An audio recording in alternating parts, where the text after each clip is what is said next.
Welcome to the very first episode of Cultural Sports.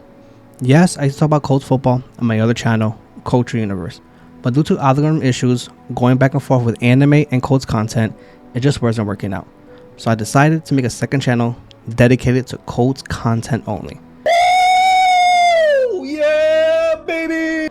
With that being said, a new era has arrived with this channel, just like the Colts Nation. With that being said, in this episode, I will be giving my week 1 prediction, the Colts versus the Jaguars. But before I start, our new sub goal is 100, and I believe we can hit that number before this season is over, and I greatly appreciate it. Like I said before, we're in a new era with the Colts Nation, with our new head coach, Shane Steichen, who developed Justin Herbert his rookie season, and also developed Jalen Hurts the past 2 seasons to make him to one of the best quarterbacks in the NFL. And now he is tasked to develop Anthony Richardson, our new franchise quarterback who we drafted 4th overall. With that being said, this is our 7th different quarterback starting week 1, going back to all the way to 2017. I know it's been rough since, the infamous retirement, but it's time to move on, and hopefully we finally got our guy. But let's talk about the Jaguars and Colts. The Jaguars has not won in Colts since 2017.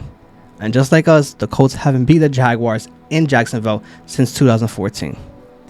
Mind you, the Colts have not won a week 1 game since 2013. I'm not gonna lie to you guys, I was in my early 20s since the last time the Colts won a week 1 game. Hopefully that can change.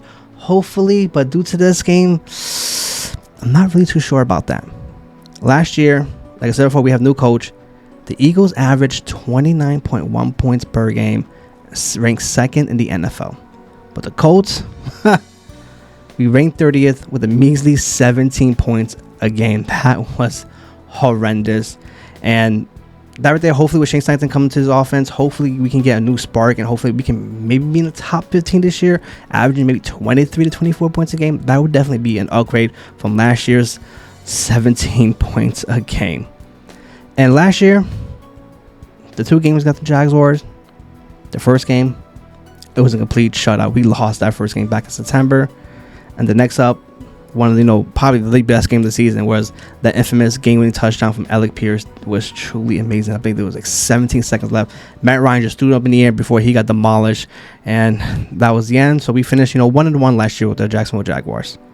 But let's start off with the unknown with Anthony Richardson. Only started 13 games with, the Florida Gators. And as of right now, he has so much upside, his body build, being 6'4", over 250 pounds, fast, just like Lamar, has a cannon in his arm. And I'm not going to lie to you guys, his release is very fast. But can the line protect him? Our biggest fault last year was our offensive line, which is, one of the most expensive in the NFL. And that's not like a broken record, because that's all I said last year. The offensive line. If they can be average, I believe this football team can be, a good football team. And we're starting the year with the same offensive line, play like we did at the beginning of last year. It's going to be a long year for Anthony Richardson. And the whole thing is, you don't want to diminish his, confidence as well, too. Because one thing about the NFL, it's all about having confidence in yourself. And as of right now, with him having only 13 starts under him, the Colts have to keep him in for the entire year. You can't do that bullshit last year, with benching Matt Ryan, benching, Nick Foles, benching Sam Ehlinger. No, you have to ride it out with Anthony Richardson. That's it. Regardless of how bad it gets, you have to ride out with him. One thing I don't really agree with is only having 3 receivers. What happened if one goes down? What are you going to do then? Yes, we have a lot of tight ends, but still, only having 3 receivers, I'm not really a big fan of that. And with this game right here, like I said before, if Anthony Richardson can have some time, I believe he can really do some damage as well too, because he was able to move up and down the field during the preseason. Yes, I know it's the preseason, but it just showcased, the potential that is there for him. And the running back situation. Yes, with Jonathan Taylor, taking up, all the dramatic stories for the Colts this year. For the past couple of years, there's been none but dramatic stories for the Colts in the offseason. Now it's up to Deion Jackson to take that spot with, Jonathan Taylor being, on IR for the first 4 games of the season, and Evan Hall, I think, being right behind him as well too.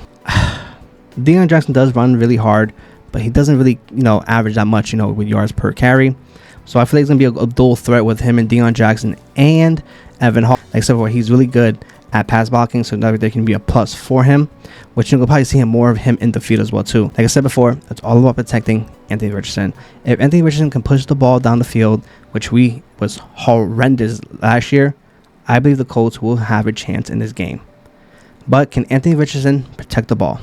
This is first on the NFL, and these are all the starters coming at him.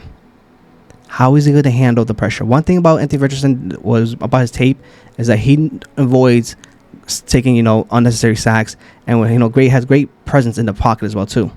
Like I said before, yes, he has 13 games, but I don't care about that. Can he handle the pressure of the NFL and all the week 1 starters? Doug Peterson is going to throw everything he can at Anthony Richardson to, make him lose his confidence. But if the line can protect him, the running game is, flowing a little bit, I think Anthony Richardson will have a very solid first game. Also, with the defense, last year they held opponents down to 20 points for the first 10 games. Before the collapse, everything was the disappointment from top to bottom. Yes, they gave up 1 million points to the Cowboys, blah, blah, blah, blah. I know. But this defense, second year under Gus Bradley, I think will be very, very good.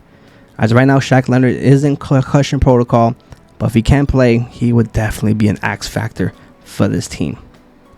The only problem with this Colts defense is our cornerbacks. We are very, very, very young. As of right now, we're going against the Jacksonville Jaguars. As of right now, quote unquote, is the team to beat in the AFC South. With an infamous 28-point comeback against the Chargers, and then playing, I say, good football against, the Kansas City Chiefs before, Kansas City won that. The Jacksonville Jaguars are going to be dangerous in the AFC. Another year with Trevor Lawrence in the system of Doug Peterson, it's going to be really, really good. And the X factor for them is going to be Calvin Ridley. Coming off a year suspension of gambling, and against our young corners, he's going to have a field day against us. And I feel like that's what really sets them apart from us, is that X factor of Calvin Ridley and our young corners. And I believe he goes for over 100 yards, and is the fact that, the reason why the Jaguars will pull this off, and the Colts, unfortunately, lose again week 1. But I will say this about the Colts: they make this to a very competitive game. And the reason why it's close, if Shaq plays, is because of his turnovers. Gaining turnovers, interceptions, punching out the ball. Shaq Leonard will be the X factor for the Colts, but can Anthony Richardson, he's able to put up points against the Jaguars. Like I said before, we only averaged 17 points last year. Hopefully this year will be different. But like I said before, if you can protect the ball and don't turn on the ball, I believe the Colts will have a chance. But unfortunately, like I said before, the X factor is Calvin Ridley, and the Colts will lose week 1 due to him alone. But like I said before, the Colts will be very competitive. But comment below, let me know what you guys think about my prediction. And also, do you agree with Calvin Ridley being the X factor? But before I end this, guys, like I said before, our sub goal is 100. And I know we can do this before the end of the season. And this is Cultural Sports. And yes, I will be doing a recap this Sunday, literally minutes after the game. Until then, see you guys.